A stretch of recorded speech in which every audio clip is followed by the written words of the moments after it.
يا سلام نابولي يا سلام نابولي يا سلام نابولي አንቶኒዮ ኮንቴ ናፖሊ ለቆ ሄዷል ግን ጥያቄው ለምን የሚለው ነው። በዛሬ ቆይታዬ የኮንቴን መልቀቅ ምክንያቱ ምንድነው? በቀጣይስ የናፖሊ እጣ ፋንታ ምን ሊሆን ይችላል? በየትኛው አሰልጣኝ እጅ ላይ ሊወድቅ ይችላል የሚለው ደግሞ እንደዚሁ የሚጠበቁ ጉዳዮች ናቸው። በዛሬ ቆይታዬ እነዚህ ነገሮች የማነሳ ነው የሚሆነው። ሰላም ጤና ይስጥልን አድማጭ ተመልካቾች እንዴት ናችሁ? ስለምሰጡኝ ሐሳብ አስተያየት ድጋፍ አመሰግናለሁ። አሁንም ድጋፋችሁ አይለየኝ።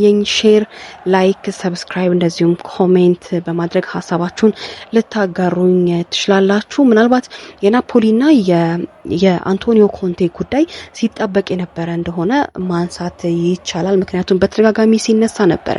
በዚህ የውድድር ዓመት ብቻ አይደለም። የውድድር ዓመቱ የ2025-26 የውድድር ዓመት ከመጀመሩ አስቀድሞ አንቶኒዮ ኮንቴና ናፖሊ ሊለያዩ እንደሚችሉ ጭምር ሲነሳ ነበረ። ነገር ግን በኋላ ላይ ወደ ስምምነት ላይ በመድረስ እንደዚሁም የናፖሊ አመራሮች ከኮንቴ ጋር ስምምነት ላይ በመድረስ ማቆየት ችለዋል። ግን ይሄ ከዚህ የውድድር ዓመት በላይ መሆን አልቻለም። እንደነ ኬቪን ደብሩይን የመሳሰሉ ተጫዋቾች ወደ ኔፕልስ ሲመጡ የአንቶኒዮ ኮንቴ በዛ ክለብ መኖር ትልቅ ድርሻ እንደነበረው ጭምር ሲነሳ ነበር። አሁን ግን የሁለቱ መለያየት እውን ሆኗል። እንግዲህ በርካታ ምክንያቶች ሲነሱ ነበር። በተለይም የአምናው የውድድር ዓመቱ የ2025-26 ከመጀመሩ አስቀድሞ ናፖሊ አዲስ ፕሮጀክትን አንግቧል ተብሎ በስፋት ሲነገር የነበረበት ነበር። ይህም ደግሞ ምንድነው?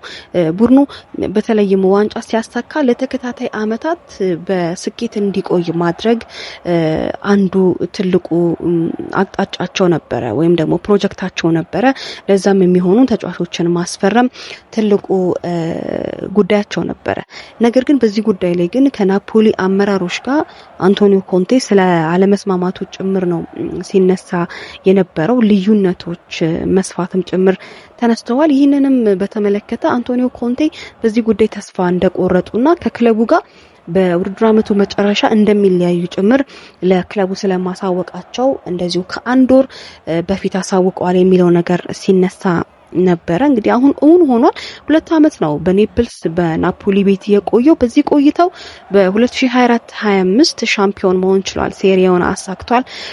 በእርግጥ ከዛ አስቀድሞ ናፖሊ በ2022-23 በሉሲያኖ ስፓሌቲ ስር ከ33 አመታት በኋላ ከ33 አመት በኋላ የሴሪያውን ዋንጫ ያሳኩበት አመት ስለነበር ነው። ከዛ በኋላም አንቶኒዮ ኮንቴ ሲመጣ በመጀመሪያ አመቱ ሴሪያውን አሳካ። የሴሪያውን ዋንጫ ብቻ አይደለም እንደዚሁ የጣሊያን ሱፐር ካፕንም ጭምር ማሳካት ችሏል። ዘንድሮ እንግዲህ ሁለተኛ ደረጃን ነው ቡድኑ ያዘው ከኢንተር ሚላን ቀጥሎ ማለት ነው። ቀጣዩ የአሰልጣኙ ጉዞ አሁን ላይ የተጠበቀ ነው የሚገኘው። ከዚህ ቀደም እንደነ ከናፖሊ ውጪ ዩቬን፣ ቼልሲን፣ ኢንተር ሚላንን ማሰልጠኑ እንደዚሁ ይታወቃል። የአሰልጣኝ ስኬቶችንም ያገኘባቸው ክለቦች እንደሆኑ ማንሳት እንችላለን እና ብዙዎች በተለይም ስለ አሰልጣኙ ሲያነሱ የተሽላይ ላይ የሚያደርጋቸው እንቅስቃሴዎች ኢነርጂው ሌላ ሌቭል ሌላ ነው ብለው የሚያነሱም አሉ። በ3-5-2 በ3-4-3 አጫውት እንደዚሁ የሚታወቅ አሰልጣኝ እንደሆነ ይታወቃል። የአንቶኒዮ ኮንቴ ቡድን በሜዳ ውስጥ እንግዲህ ሲገባ በተለይ ጠንካራ የሆነ የመከላከሉ መስመሩ አይታማም። ፕረስ በማድረግም የሚታወቅ ቡድን ነው።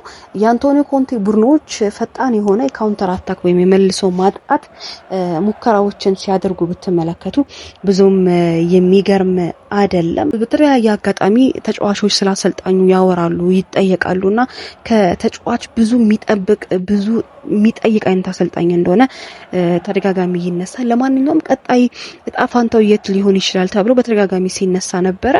አሁን ላይ የዚህ አሰልጣኝ ቀጣይ ማረፊያው ናሽናል ቲም ሊሆን ይችላል ተብሏል። ይሄም እንግዲህ የጣሊያን ብሔራዊ ቡድን ነው ተብሏል። የጣሊያን ብሔራዊ ቡድን በተለይ አሁን ላይ ችግር ውስጥ ነው ያለው። ማን ነው ወደ ትልቁ መድረክ ሊመልሰው ይችላል ተብሎ እንግዲህ ይጠበቅ ነው የሚገኘው። አንቶኒዮ ኮንቴ ብሔራዊ ቡድኑን የሚይዝ ከሆነ ይህንን ነገር መቅረፍ ይችላል ወይ፣ ወደ ስኬት ዳግም ሊመልሳቸው ይችላል ወይ የሚለው የሚጠበቅ ነው የሚሆነው። ስለ ኮንቴን ካልን ግን ናፖሊስ ቀጣይ ጣፋንታው ምንድነው? በተለይም ደግሞ አሁን ላይስ ቀጣይ አሰልጣኝ ማን ሊሆን ይችላል ወደ ኔፕልስ የሚመጣው በተደጋጋሚ የተለያዩ የጣሊያን ሚዲያዎች እያወሩ ነው የሚገኙት። ለዚህም ማውሪዚዮ ሳሪ ቀጣዩ የናፖሊ አሰልጣኝ ሊሆኑ ይችላሉ ተብሎ በስፋት የተነሳ ነው የሚገኘው። ማውሪዚዮ ሳሪ ቦል በሚል እንግዲህ ይታወቃሉ። በናፖሊ ቤት ቀድሞም በዚህ ክለብ መስራት ችለዋል። በናፖሊ ቤት እንደዚሁም ቼልሲ እና ዩቬ ደግሞ ሌሎች የሰሩባቸው ክለቦች እንደሆነ ይታወቃል። ማውሪዚዮ ሳሪ መተውስ በናፖሊ ቤት ምንም ነገር ማምጣት ይችላሉ? ከናፖሊ አመራሮች ጋር የሚኖራቸው ያሰልጣኙና የናፖሊ አመራሮች የሚኖራቸው እቅድ ይስማማል ወይ? ቀጣይስ ናፖሊን በሴሪዮ ብቻ ሳይሆን በአውሮፓ መድረክስ ምን እንዲያሳኩ ማድረግ ይችላሉ የሚለው የሚጠበቅ ነው የሚሆነው።